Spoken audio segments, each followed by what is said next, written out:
Pasti berat banget ya rasanya harus beradaptasi dengan lingkungan yang baru, suasana yang baru. Dari dulu kita nggak pernah ngebayangin bakalan sampai pada usia yang sekarang.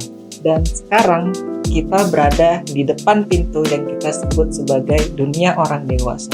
Wow!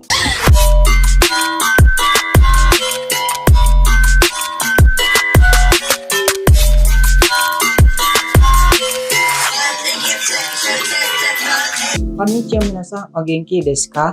Osashiburi desu ne. Apa kabar kalian semua? Semoga kalian tetap sehat dan bahagia selalu ya. Jumpa lagi bareng aku di video kali ini. Kita bakalan sharing-sharing lagi ya. Kali ini topik kita adalah preparing adulthood. Wow, gak kerasa ya. Dari dulu kita gak pernah kebayangin bakalan sampai pada usia yang sekarang. Dulu pas masih kecil kita taunya hanya main dan bisa berandai-andai. Kalau di kelas ditanya sama guru, kalau udah besar mau jadi apa? Banyak dari antara kita yang menjawab, mau jadi guru, mau jadi dokter, mau jadi pilot, dan sebagainya. Dan sekarang kita berada di depan pintu yang kita sebut sebagai dunia orang dewasa. Wow, kalau dulu pas masih kecil, kita mungkin bisa berandai-andai ketika besar nanti aku mau jadi dokter, aku mau menjadi seorang polisi, atau menjadi seorang guru. Tapi kenyataannya, not simple as that. Betul banget ya, banyak banget yang berubah dalam kehidupan kita. Hampir semua aspek dalam kehidupan kita itu berubah.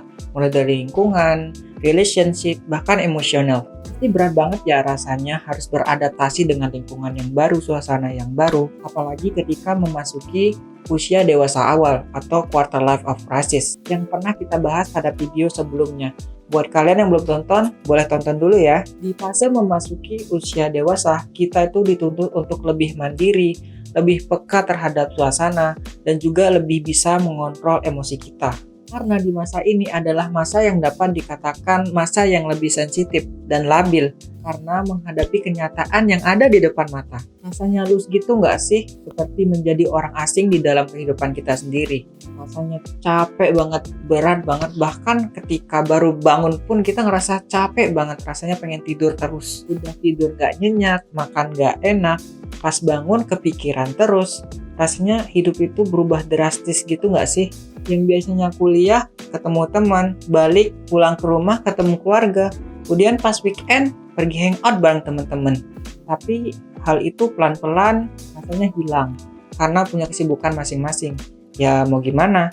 That's life. Kita nggak cuma hidup di masa lalu. Kita juga nggak bisa stop waktu lalu hidup lebih lama di mana kita merasa lebih bahagia. Sorry bos, nggak bisa. Kita itu hidup ke masa depan. Kita juga punya kehidupan yang sekarang yang harus kita jalani. Kadang kita itu terjebak di masa lalu kita sehingga kita nggak bisa move on, nggak bisa mindful kita menjalani kehidupan yang sekarang dan bahkan tidak mempersiapkan masa depan. Come on guys, life is not just about past time, but we have future. Yang perlu kita siapkan untuk masa depan adalah menjadi lebih siap. Salah satu senior aku pernah bilang, kalau lo mau mendapatkan sesuatu yang lo inginkan, maka lo harus lebih siap dari yang lainnya. So, yuk kita mulai siapkan, prepare masa depan kita, set goal-goal yang kita inginkan, dan juga tentunya harus kita eksekusi. Karena percuma kalau kita udah set plan tapi nggak ada eksekusi. Sama kayak game, lo harus punya pengetahuan yang cukup dan juga persiapan yang matang untuk menang di dalam game itu. Kalau lo udah paham sama diri lo, kemudian udah siap, baru lo bisa ngeset goal-goal yang ingin kalian capai di masa depan. Banyak banget cara orang-orang untuk mempersiapkan dirinya menghadapi usia dewasa. Tapi banyak juga yang belum aware sama kehidupannya. Mungkin mereka masih terjebak dalam kehidupan masa lalu, atau mungkin nyaman di kehidupan yang sekarang. Padahal banyak banget kejutan-kejutan yang ada di masa depan, mulai dari karir, finansial, bahkan relationship. Dan semua itu sama-sama penting bagi kehidupan kita. But anyway, aku bakalan share pendapat aku tentang apa aja sih yang harus kita siapkan ketika memasuki usia dewasa. Yang pertama, memanage diri sendiri.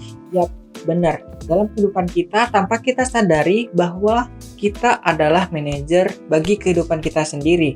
So that's why kita harus memanage diri kita sebaik mungkin, men-treat diri kita sebaik mungkin. Biasanya kalau aku menggunakan beberapa apps yang ada di handphone seperti Google Calendar dan juga Notes dalam membantu aku untuk menjadwal kegiatan-kegiatan aku dalam beberapa hari ke depan, baik itu agenda kuliah, kerjaan, hangout, bahkan yang lainnya. Selain itu, aku juga menulis jurnal pribadi di buku jurnal dan agendaku. Mungkin bagi sebagian orang, membuat hal demikian itu ribet ya. Tapi menurutku, hal itu dapat membantu aku menjadwal berbagai kegiatan aku, baik itu harian, mingguan, bahkan bulanan. Aku juga bisa mengatur jadwal aku kapan harus kerja, kuliah, bahkan hangout.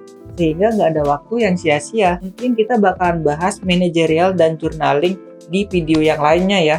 Karena hal itu juga menarik untuk kita bahas. Kemudian yang kedua adalah memanage keuangan sendiri. Mungkin bagi sebagian orang berpikir, hah, ngapain? Kan bisa nunggu kiriman orang tua. Men, kalau punya mental kayak gitu, lo nggak bakalan bisa mandiri.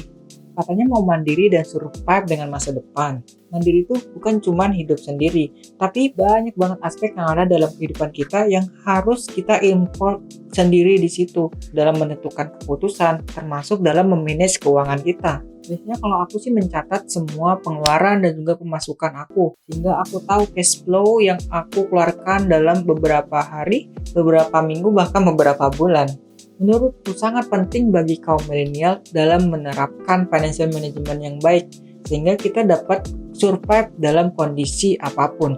So, yuk kita mulai aware dengan financial management kita. Kemudian yang ketiga adalah menjaga komunikasi yang baik dengan diri kita dan juga lingkungan sekitar kita. Kenapa? Di setiap video aku selalu menekankan untuk listen to yourself, listen to your heart, and be aware to yourself. Karena menurutku komunikasi yang pertama yang kita bangun ketika kita hidup di dunia adalah berkomunikasi dengan diri kita sendiri, baru kemudian dengan orang-orang sekitar kita. Ketika kamu telah berkomunikasi yang baik dengan dirimu, maka kamu akan lebih jujur terhadap dirimu dan juga masa depanmu. Selain itu, menjaga komunikasi yang baik dengan lingkungan sekitar juga sangat penting. Karena percuma membangun relasi sampai ujung dunia, tapi tidak ada maintenance atau komunikasi yang baik dengan mereka. Rasanya percuma aja gitu. Maka cobalah bangun komunikasi yang baik dengan lingkungan sekitar kita, sehingga kita saling mengerti dan juga saling menghormati satu sama lain. Dan yang terakhir adalah disiplin. Karena percuma plan udah bagus, tapi nggak dijalanin, ya sama aja bohong. Yuk, kamu pasti bisa. Mungkin kalau dibayangin aja rasanya sulit banget. Tapi kalau udah dijalanin, bakalan ringan kok. Tinggal tanya pada diri sendiri aja, kapan mau mulai? Yuk, jangan berlarut-larut, kamu pasti bisa. Percayalah, seberat apapun masalah yang kamu hadapi saat ini, terutama buat kamu yang masih shock menghadapi quarter life of crisis saat ini, di masa depan nanti, itu bakalan menjadi cerita yang manis yang kalau diingat-ingat bakalan buat kamu tersenyum bahkan menangis. So, welcome to the real world. Ja, mata nih.